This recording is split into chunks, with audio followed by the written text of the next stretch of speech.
नमस्ते, मैं चतुर्भुज पांडे हूं। हमारे चैनल में आपका स्वागत है। आज बीजेपी ने 9 बड़े कदम उठाए हैं।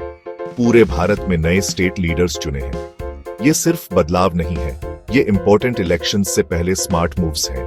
इन चॉइसेस के पीछे क्या मैसेज है? ये पार्टी वर्कर्स, दूसरी पार्टियों और आपको वोटर को क्या बताते हैं? हम इस प्लान और आरएसएस के इन्फ्लुएंस को समझेंगे।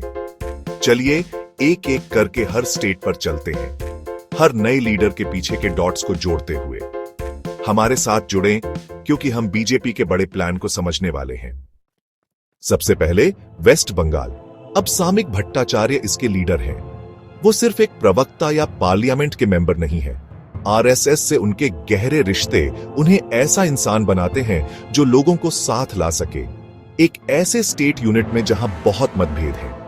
चुनाव आने वाले हैं, बीजेपी को ऐसे इंसान की जरूरत है जो अंदरूनी झगड़े सुलझा सके और ममता बनर्जी का सामना कर सके। भट्टाचार्य की नियुक्ति एक बदलाव दिखाती है, अंदरूनी प्रॉब्लम ठीक करने से लेकर एक मजबूत चुनौती तक।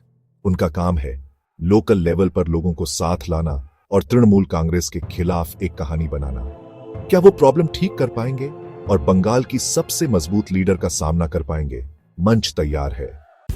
अगला महाराष्ट्र। रविंद्र चव्हाण ने कमान संभाली। अपने संगठनात्मक कौशल के लिए जाने जाने वाले चव्हाण ने पार्टी को मजबूत किया स्थानीय मतदान केंद्रों पर। उनका ध्यान शहर के लोगों को एक साथ लाना और अलग अलग समूहों को, खासकर मुंबई ठाणे क्षेत्र में। चव्हाण समूह बनाने में माहिर हैं और पार्टी सदस्यों को सक्रिय करने में। बीजेपी राज्य की पॉलिटिक्सक लड़ाई जीतने के लिए उनके पर्दे के पीछे के काम पर निर्भर करती है। उनका काम अच्छा प्रबंधन और मतदाताओं तक पहुंच। मध्य प्रदेश में हेमंत खंडेलवाल पद संभाल रहे हैं। राजनीति में पारिवारिक इतिहास के साथ और आरएसएस के संबंधों के साथ वह विश्वास और एक्सपीरियंस लाते हैं। एक वैश्य समुदाय के नेता के रूप में उनकी नियुक्ति से भाजपा का वोटर बेस मजबूत होता है। खंडेलवाल की भूमिका है पार्टी को मजबूत रखना और स्थिरता सुनिश्चित करना। उनसे एक स्थिर, भरोसेमंद नेता होने की उम्मीद है। भाजपा का टेस्टिंग ग्राउंड उन पर निर्भर करता है। महेंद्र भट्ट उत्तराखंड के नए चीफ हैं। एक संघ मेंबर ऑर्गेनाइजिंग एक्सपीरियंस के साथ भट्ट को एक यूनिफायर के रूप में देखा जाता है। उनका प्रमोशन की ग्रुप्स को बैलेंस करता है, जो स्टेट पॉलिटिक्स में इंपॉर्टेंट है।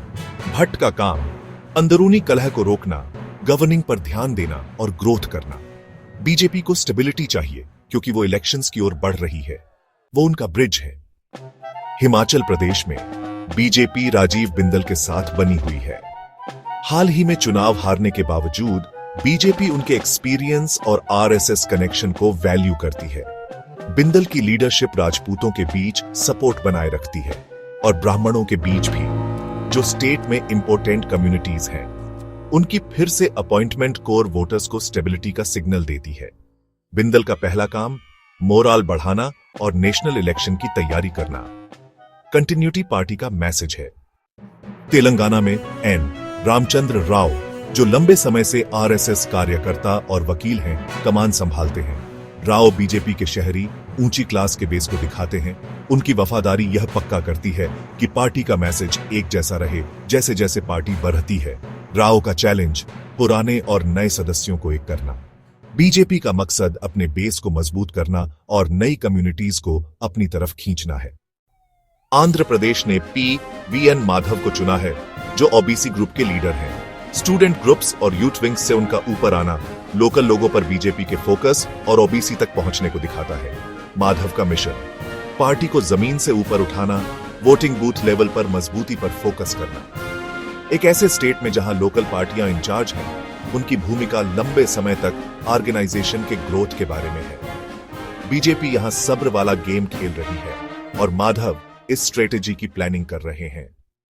झारखंड में बाबूलाल मरांडी राज्य अध्यक्ष के रूप में वापस आ गए हैं। एक पुराने चीफ मिनिस्टर और आदिवासी नेता, मरांडी की वापसी एक स्मार्ट चाल है आदिवासी वोटर्स के साथ फिर से जुड़ने के लिए।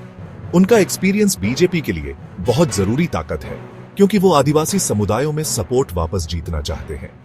मरांडी का काम भरोसा फिर से बनाना और विपक्ष को लीड करना। उनकी अपॉइंटमेंट सुलह का इशारा है। मिजोरम में पुराने मिनिस्टर के बिछुआ बीजेपी के चीफ हैं। उनकी लोकल ट्रस्टवर्दीनेस एक क्रिश्चियन स्टेट में बहुत इंपॉर्टेंट है, जहां बीजेपी एक्सेप्टेंस चाहती है। बिछुआ लोकल इश्यूज हैंडल करेंगे और अलायंस बनाएंगे, जबकि पार्टी गोल्स को भी फॉलो करेंगे। पुडुचेरी में वीपी रामलिंगम चार्ज लेते हैं, पार्टी डिसिप्लिन पर फोकस करते हुए और रूलिंग कोalition में बीजेपी का इन्फ्लुएंस बढ़ाते हुए।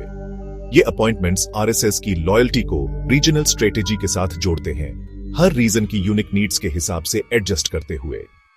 पूरे भारत में ये अपॉइंटमेंटियां एक क्लियर प्लान दिखाती है, आरएसएस को साथ लाने से, अलग अलग ग्रुप्स को बैलेंस करने से और की स्टेट्स पर फोकस करने से। ये सब इसके सेंटर में है।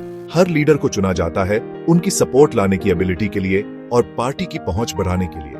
बीजेपी टफ इलेक्शंस के लिए तैयार हो रही है, चीजों को वैसे ही रखने और नई एनर्जी के मिक्स के साथ। कौन सी अपॉइंटमेंट सबसे ज्यादा मैटर करेगी? अपने विचार कमेंट्स में शेयर करें। पॉलिटिकल स्ट्रैटेजी की इस जर्नी में शामिल होने के लिए थैंक यू। हेलो।